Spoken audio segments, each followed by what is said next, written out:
Satu, dua, Bentar. satu, dua, tiga. Bentar dulu.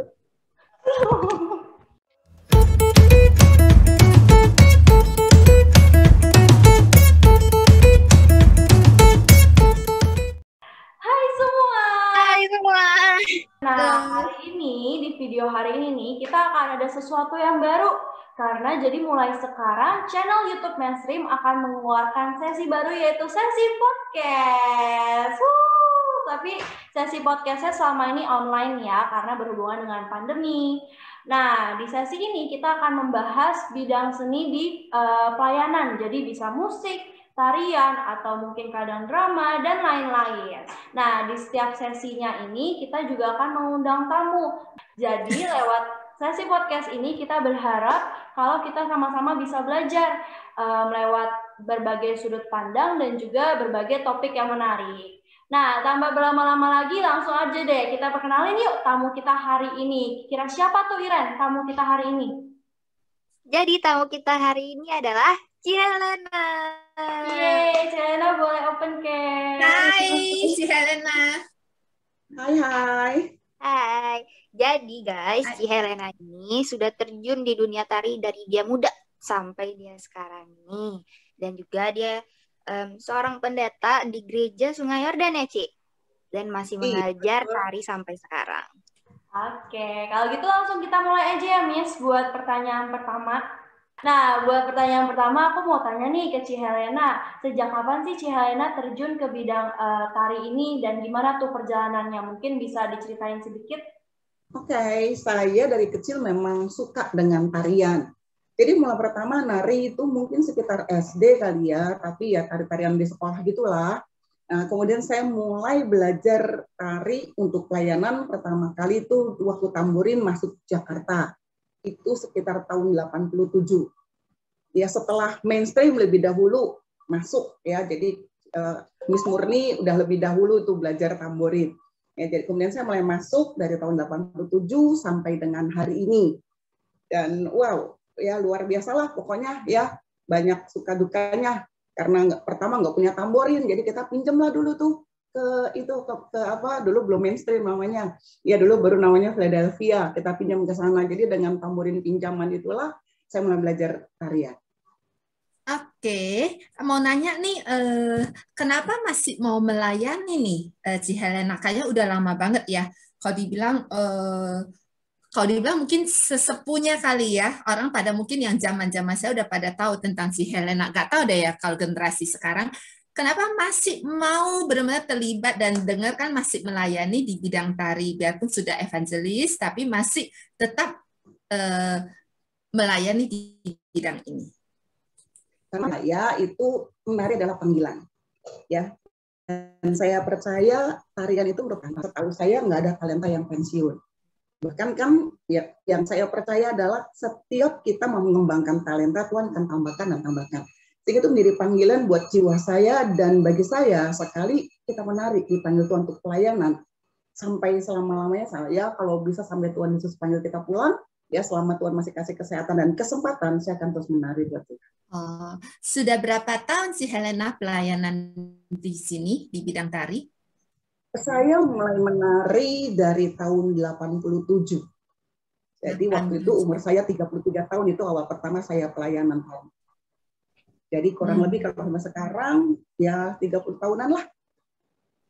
Menurut Cihelena, ada saran nggak sih sampai umur berapa kita boleh nari? Kalau saya bilang ya, kita menari itu kalau buat saya ya nggak ada jangkauan batasan umur. Karena kalau kita menari untuk Tuhan, dan nanti sampai di kekekalan saya percaya kita akan menari. Jadi buat saya sih nggak pernah ada batasan umur selama Tuhan masih kasih kita kekuatan dan kesehatan. Karena saya tertantang dengan, pernah saya ikut pelayanan, ada satu oma-oma loh umur 80 tahun mereka nari. Jadi kenapa kita nggak nari dan teruskan nari selama Tuhan masih mempercayakan umur sama kita dan Tuhan masih kasih talenta sama kita. Jadi kalau buat saya pribadi nggak pernah ada batasan umurnya. Ya benar-benar kan soalnya banyak ya kayak yang suka alasannya, iya nih aku udah nggak nari karena udah umurnya udah nggak bisa banyak gerak gitu, padahal masih 30 tahun gitu. Ya, padahal aku juga sebenarnya pernah lihat loh ada orang luar negeri yang masih menari pakai baterai jantung atau yang di kursi roda, bahkan mereka mencari cara gitu, gimana sih supaya aku di kursi roda ini bisa menari. Itu yang hebatnya sih kalau orang yang punya spirit ya untuk melayani Tuhan. Ci Helena, ada pengalaman apa aja sih di dunia pelayanan dalam dunia hidup Cici? Boleh ceritain nggak? Misalnya kayak ada pengalaman yang nggak enak atau pengalaman yang seru banget, atau misalnya kayak mukjizat yang pas Cici alami sendiri atau di tim tari Cici Helena sendiri. Pengalaman sih dalam hal tari banyak banget.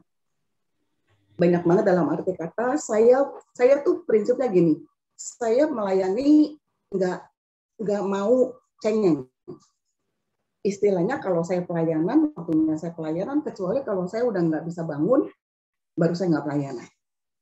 Jadi sering sekali pada waktu mau pelayanan tuh badan lagi panas, lagi demam, tapi pada waktu saya pelayanan, nah itu benar kata firman Tuhan, di dalam setiap ujian itu Tuhan itu bertahta. Jadi sering kali saya alami, sementara saya nari itu saya sembuh. Dan saya juga pernah melihat sementara saya menari, saya juga bisa melihat orang-orang yang ada di gereja itu mereka banyak sekali mengalami yang namanya kesembuhan. Waktu itu saya mengalami hal yang luar biasa, karena itu saya percaya bahwa di dalam tarian itu ada kuasanya Tuhan. Itu yang memotivasi saya untuk menari. Gagal, sering. Karena saya orangnya tuh paling gagal mau gagal, istilah kasarnya kalau bikin salah kayak kiamat gitu. Pertama ya. Tapi pada waktu saya nari, Tuhan pulihkan hidup saya.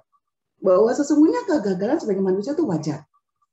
Dan gagal itu bukan berarti saya nggak berharga. Karena dulu saya selalu berpikir kalau gagal berarti saya udah jelek banget, udah nggak berharga. Tapi justru lewat tarian saya dipulihkan. Sehingga ya bersyukurlah.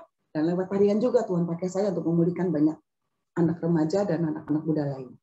Beberapa kali pada waktu saya, bukan beberapa kali, sering banget selesai pelayanan. Karena kalau saya pelayanan kan saya selalu pikir gitu, fokusnya untuk Tuhan. Saya mau nari buat Tuhan. Dan sering pada waktu saya selesai nari, orang bilang gini, aduh puji Tuhan ya, saya tuh diberkati banget. Dan saya pikir, saya biasa-biasa aja, gerakannya juga biasa-biasa aja. Gitu. Tapi mereka bisa berkata, ada sesuatu yang keluar, sukacita yang keluar, itu yang memulihkan mereka. Dan itu yang memotivasi hati saya bahwa waktu kita menari, memberikan yang terbaik buat Tuhan. Di situ kita bisa jadi berkat.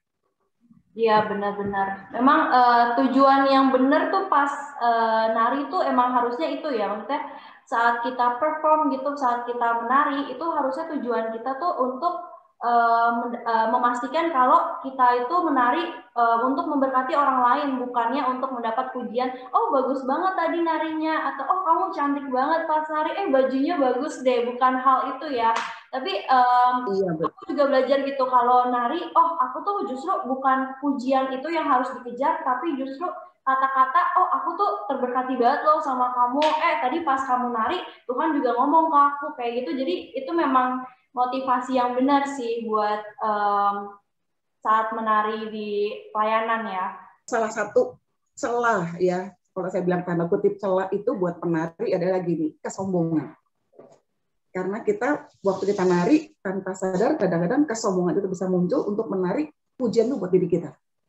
Makanya setiap kali saya nari udah berdiri di depan, saya selalu bilang sama diri saya sendiri, it's all about you Lord, it's all about you. Itu yang saya selalu katakan. Jadi waktu saya nari saya cuma tahu itu semua hanya tentang Tuhan. Ya, kalau tadi kan pengalaman yang misalnya sakit atau kesembuhan itu kan udah. Kalau pengalaman yang lucu-lucu kira-kira ada nggak nih, Ci? Maksudnya di backstage atau sehabis pelayanan ada nggak nih kira-kira pengalaman yang berkesan gitu, yang lucu atau yang menyenangkan?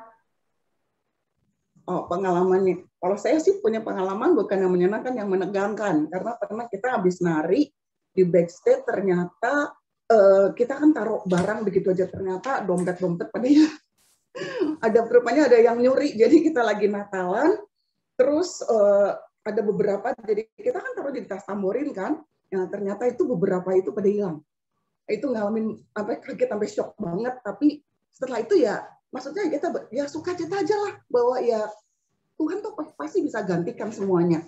Bahwa apa yang hilang itu nggak bisa menghilangkan sukacita yang Tuhan kasih. Memang sempat aduh kayaknya gimana gitu, panik ya, apalagi yang hilang itu panik. Tapi ya puji Tuhan, anak yang hilang pun mereka tuh nggak kapok untuk nari.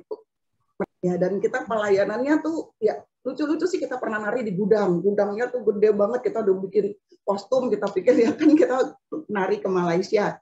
Ya, kita pikir waduh ya di Malaysia katanya ada acara besar, udah pakai kostum lengkap semuanya, masya ampun, gudangnya gede banget, nggak punya AC, panas itu baru pakai kostumnya udah bleweran semua, tapi itu seru banget lah. Pokoknya yang ngalamin tuh luar biasa dan lucunya itu di situ.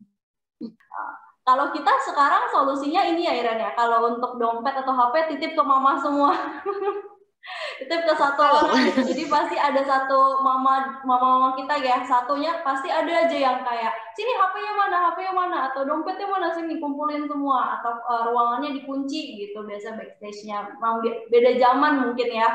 Karena kan kita punya orang tua yang mendampingi. Kalau si Helena kan waktu itu sendiri ya, bener ya? Iya, rame-rame karena semuanya kan nari. Jadi kita taruh di belakang, pikirnya aman di backstage itu. Nggak taunya ternyata malingnya masuk situ. Mereka kan mungkin bingung antara saya menari karena saya suka menari atau karena saya panggilan untuk menari. Saya bilang kalau anak itu jangan hot chicken thigh, tahu? Hot chicken thigh, hangat-hangat tai ayam, nggak boleh. Kenapa tuh? Muter-muter pasti bisa jatuh, bener nggak? Soalnya saya punya pengalaman seperti itu.